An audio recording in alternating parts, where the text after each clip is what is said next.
بسم اللہ الرحمن الرحیم۔ آج ایک بار پھر سے پاکستان بھر کے غریب، تنخواہ دار، محنت کش مزدور مہنگائی کا رونا رو رہے ہیں۔ سیاست کی بات اپنی جگہ، آپ بھی جانتے ہو کہ اگر عمران خان وزیر اعظم نہ ہوتا، کوئی اور وزیر اعظم ہوتا، نواز شریف وزیر اعظم ہوتا، کوئی بھی ہوتا، تب بھی یہ مہنگائی اسی طرح سے ہونی تھی۔ یہ سیاپے تو کب سے ہیں غریبوں کے۔ میرے بچپن میں 1 روپے کی تندور کی 16 روٹیاں آتی تھیں اور غریب اس وقت بھی روٹی کو ترس رہے ہوتے تھے۔ یہ مہنگائی کا چکر کیا ہے؟ اور محمد عربی صلی اللہ علیہ وسلم نے اس مہنگائی کو قابو کیسے کیا تھا؟ یہ ہے موضوع میری آج کی تقریر کا۔ مشرکین مشرکین مشرکین عربی زبان میں آج بھی عربوں سے پوچھیں، اس کارپوریشن کو، بزنسز کو شرکا کہتے ہیں۔ شرکا، کارپوریشن۔ اگر ہم نے کسی ایک لفظ کے ساتھ سب سے زیادہ زیادتی کی ہے قرآن کریم کے کسی ایک لفظ کے سمجھنے میں، سب سے بڑا ظلم اگر کیا ہے تو وہ لفظ یہی ہے، مشرکین۔ ہمیں یہ بتایا گیا کہ نبی پاک صلی اللہ علیہ وسلم، وہ لوگ خدا کو ایک نہیں مانتے تھے، ان کے خلاف جنگ کرتے تھے۔ استغفر اللہ۔ یعنی ہمیں یہ بتایا گیا کہ اتنا انٹالرنٹ تھا یہ، نعوذ باللہ نعوذ باللہ، یہ محمد اس درجہ انٹالرنٹ تھا ان لوگوں کا، نعوذ باللہ من ذالک، کہ جو لوگ خدا کو ایک نہیں مانتے تھے، بس ان کو مشرک کہا جاتا تھا، ان کے خلاف جنگ تھی۔ ظلم کیا ہے ہم نے اس ایک لفظ کا غلط ترجمہ کر کے۔ آج بھی آپ انگریزی کا کوئی قرآن اٹھا کے دیکھو، اس لفظ کا ترجمہ آپ کو ملے گا پالیتھیس، وہ جو خدا کو ایک نہیں مانتے تھے، وہ جو بتوں کی پوجا کرتے تھے۔ میں سعودی عرب 7 سال رہا ہوں۔ سعودی عرب میں اتنی کنسٹرکشن ہوئی ہے، مکہ میں، مدینہ میں۔ چاہیے تو یہ تھا کہ اتنے بت نکلتے کہ جی بتوں کی پوجا ہوتی تھی نا، وہاں تو یہی کچھ کرتے تھے۔ کچھ کبھی نہیں نکلا۔ بچوں کے کچھ کھلونے، کگو کوڑے قسم کی چیزیں ہیں جو یہ نمائش کر کے دکھاتے ہیں کہ یہ شاید وہ بت تھے جن کی وہ پوجا کرتے تھے۔ یہاں یہ تصور کہ ہندو جو ہیں وہ بتوں کی پوجا کرتے ہیں، آپ ہندوؤں سے بات کرو، وہ ایک خدا کے ماننے والے ہیں، ایک خدا کو مانتے ہیں۔ یہ مشرکین کون تھے جن کا ذکر بار بار ہے قرآن میں؟ بار بار بزنس مین، کارپوریشنز۔ ازل سے ابد تک یہی نظام چلتا آیا ہے کہ جتنے ٹھیکیدار ہیں بزنسز کے، زمینوں کے، پیداوار کے، ان سب کی ملی بھگت کے ساتھ ایک کارپوریشن بنتی ہے، اور وہ تعین کرتے ہیں کہ روٹی کس قیمت پہ بیچنی ہے۔ کسی ایک کو اختیار نہیں کہ وہ اس کو سستی کر دے۔ سوال ہی پیدا نہیں ہوتا۔ یہ ایک ایسی ٹریڈ یونین ہوتی ہے، اسے کارپوریشن کہتے ہیں، عربی زبان میں شرکا۔ آپ نے حال ہی میں کرکٹ کے میچ دیکھے، T20 کے؟ کچھ غور سے دیکھا آپ نے؟ اس سارے کھیل تماشے کے آرگنائزرز کون ہیں؟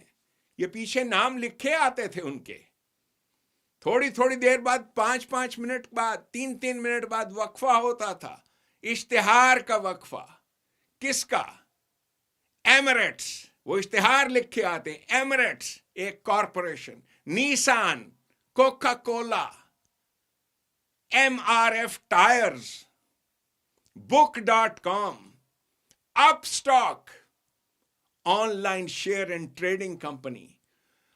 پھر بائیجوز ایجوکیشن ٹیکنالوجی کی ایک ہندوستانی کمپنی، اس کا اشتہار. $18 بلین کے ایسٹس ہیں اس کمپنی کے. $18 بلین کے ایسٹس ہیں. کرپٹو کرنسی ایکسچینج، پوسٹ پے، سینڈ ٹوڈے پے ٹمورو ایک اور کمپنی. صرف اس ایک ٹورنامنٹ سے آمدن جو ان کارپوریشنز کو ہوئی، جس میں cricket board of India, BCCI، board of control of cricket in India, Emirates جو آرگنائزرز ہیں، ملینز آف ڈالرز کمائے ہیں انہوں نے. جس طرح سے آپ کے سامنے یہ کرکٹ کا کھیل رچایا گیا، اور یہ ایک بڑا اچھا اگزامپل ہے جو میں آپ کو دے رہا ہوں کہ آپ نے مگن ہو کر دیکھا کہ کون لوگ ہیں جو جیتنے والے ہیں. ہائے آسٹریلیا جیت گیا، ہائے پاکستان جیت سکتا تھا. آپ اسی پہ مرکوز رہے، کون جیتتا ہے کون ہارتا ہے. اصل جیت کن کی ہے وہ آپ کو نظر نہیں آتے. ملینز آف ڈالرز جو کماتے ہیں. اسی طرح سے یہ کارپوریشنز الیکشنز کا ڈھونگ رچاتی ہیں. جمہوریت کا ناچ ساری دنیا میں، خود امریکہ میں یہی کارپوریشنز ہیں جو جمہوریت کا ناچ نچواتی ہیں. They control the wealth of the people. امریکہ کی corporations, Walmart, State Grid, Amazon, China National Petroleum, Apple, CVS health, 500 اور کمپنیز ہیں، یہ مالک ہیں. کچھ سمجھ میں آئی آپ کے یہ بات کہ کون ہیں جو محنت کشوں کی محنتوں کے ماحصل کو کنٹرول کرتے ہیں؟ آپ کی تو سوچ وہی ہے جو مجھ غریب کی تھی کہ اس قسم کی کسی کارپوریشن میں نوکری مل جائے. یار نوکری مل جائے، ہمیں امپلائمنٹ مل جائے، امیزون میں جاب مل جائے، گوگل میں جاب مل جائے. یار کسی ایک کارپوریشن، او جی میں ملٹی نیشنل کمپنی میں کام کر رہا ہوں، عبد بننا چاہتا ہوں میں کسی ملٹی نیشنل کمپنی کا غلام. اسی طرح سے پاکستانی شرکے، پاکستان کے مشرکین، یہ کون ہیں جو آرگنائز کر رہے ہیں؟ آپ کے سامنے ان کے نام ہیں. یہ جتنی کارپوریشنز ہیں، Unilever, K Electric, Descon engineering, S&P global, Nestle, Telenor systems, Habib bank limited, Mobilink, Coca Cola, Engro corporation, Fauji fertilizer, Gandhara industries, Cherat packaging company, Ferozsons laboratories, ان سب کو عربی زبان میں شرکا کہتے ہیں. شرکا. اور کس طریقے سے یہ کنٹرول کرتے ہیں ان کے بورڈ آف ڈائریکٹرز اور پھر ان کے من پسند امپلائیز. جس طرح سے گورنمنٹ آف پاکستان کے اندر بیکاروں کا ایک لشکر بھرتی کیا ہوتا ہے انہوں نے، اسی طرح سے انہوں نے بیکاروں کا، اپنے عزیز اقربا کا ایک لشکر بھرتی کیا ہوتا ہے. چنانچہ وہی چیزیں، وہی پروڈکٹس جو آتے ہیں وہ ان کے ان پالتو کتوں کو ملتے ہیں. پیسے، تنخواہیں، سب کچھ، پیداوار وہی ہے، لیکن یہ پالتو کتے تعداد میں بڑھتے جاتے ہیں، بڑھتے جاتے ہیں. چنانچہ اس چیز کو یہ آپ کو اور مجھ کو پٹی پڑھانے کے لیے کہتے ہیں انفلیشن ہو گئی ہے، ساری دنیا میں مہنگائی ہو گئی ہے، ساری دنیا میں یہ بد نظمی ان کی پھیلائی ہوئی ہے۔ محمد عربی صلی اللہ علیہ وسلم نے اس روٹ کاز کو پہچانا تھا۔ یہ شرک لفظ جسے آپ اس کا مطلب کیا سمجھتے ہو، جو آپ کو غلط مطلب بتائے گئے ہیں، میں تو ایک ایک لفظ کو آپ کے سامنے پیش کرتا ہوں۔ یہ شرک لفظ روٹ ورڈ اس کا شین را کاف 168 ٹائمز 168 مرتبہ قرآن کریم میں استعمال ہوا ہے۔ 168 ٹائمز۔ وہ جو غیر مسلم ہیں، وہ جو قرآن کو پڑھنے کے بعد کہتے ہیں کہ یہ محمد کا خدا بڑا عجیب ہے، اس خدا کو نعوذ باللہ، اس خدا کو بڑی تکلیف ہے کہ کوئی اس کا ہمسر نہ پیدا ہو جائے۔ وہ ایک بار ہو گیا، دو بار ہو گیا، 170 مرتبہ اس بات کا ذکر اور تکرار۔ لا شریک، لا شریک، یہ کیا بات ہے؟ یہ مشرکین کتنی جنگیں لڑی نبی پاک صلی اللہ علیہ وسلم نے، اور آپ کو پڑھایا گیا مشرکین کے خلاف جنگیں لڑی۔ بالکل صحیح ہے۔ کاش آپ مشرکین کا مطلب سمجھتے کہ مشرکین کون ہیں، جنہیں صفحہ ہستی سے مٹایا، تب جا کے غریب کے لیے روٹی سستی ہوئی، تب حکومت الہیہ نے انسانوں کو ان کا رزق دیا، ورنہ یہ بیکاروں کے لشکر ساری دنیا میں جمہوریت کا رقص، جمہوریت کا ناچ نچوا رہے تھے، اس دور میں بھی اور آج بھی۔ بار بار کیوں ذکر ہے کہ اس حکومت میں کوئی کارپوریشن نہیں ہوگی، کوئی کارپوریٹ ٹھیکیدار نہیں ہوگا، لا شریک لہ۔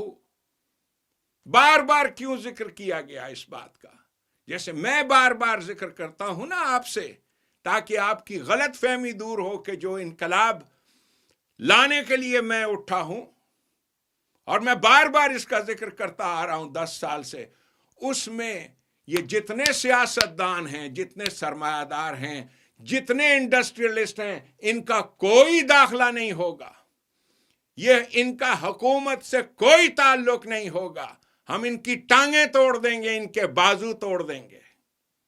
یہ ہے بار بار ان لوگوں کو جن کو یقین نہیں تھا کہ واقعتاً کوئی ایسی حکومت بھی آئے گی جو ان مشرکین سے ہمیں نجات دلائے گی، ان بزنس مین سے، ان سیاست دانوں سے۔ قرآن کریم نے یہ لفظ 168 ٹائمز مختلف انداز میں استعمال کیا ہے۔ بھی یہ لفظ مشرکہ استعمال کیا ہے پراسٹیچیوٹ کے لیے۔ میری زبان معاف کیجیے گا، میں سمجھانا چاہتا ہوں تاکہ بات آپ کو سمجھ میں آئے۔ وہ بھی پیشہ کرتی ہے، کہا اس کے ساتھ شادی حرام ہے، مشرکہ کے ساتھ، تا وقت کہ وہ ایمان نہ لائے، پیشہ کرنے والی عورت۔ اسی طرح سے وہ جو زانی ہے اس کا ذکر ہے، جو یہ زنا کا پیشہ رچواتا ہے، اسے مشرک کہا۔ پیشہ ہے اس کا، پروفیشن یہ ہے ان کا، اس سے وہ پیٹ پالتے ہیں۔ پراسٹیچیوٹ کا بھی یہی پروفیشن۔ یہ الگ باتیں ہیں، قرآن کریم نے اس چیز کے لیے کتنی سخت سزائیں ان باتوں کے بارے میں تجویز کی، وہ الگ بحث ہے، وہ میں کسی اور وقت بات کروں گا۔ اس وقت آپ سمجھیے جو فرقے ہیں، مذہب کے فرقے، کہا یہ بھی شرک ہے۔ کیوں؟ کہ یہ مذہب کے ٹھیکیدار، ان کے یہ فرقے، یہ شرک کیسے ہیں؟ اس لیے کہ یہ ان کا پروفیشن ہے، ان کا پیشہ ہے، انسانوں کو ایک دوسرے کے ساتھ لڑواتے ہیں۔ کوئی کہتا ہے ہاتھ باندھ کے پڑھو، کوئی کہتا ہے اونچی آواز میں اللہ اکبر کہو۔ آپ کو تو پتا ہے یہ سارا چکر، یو نو آل دیٹ۔ جو کھیل انہوں نے رچایا ہوا ہے، یہ ان کی روٹی کا مسئلہ ہے۔ اسی طریقے سے تو کہا ان کے لیے بھی مشرک کا لفظ استعمال کیا ہے۔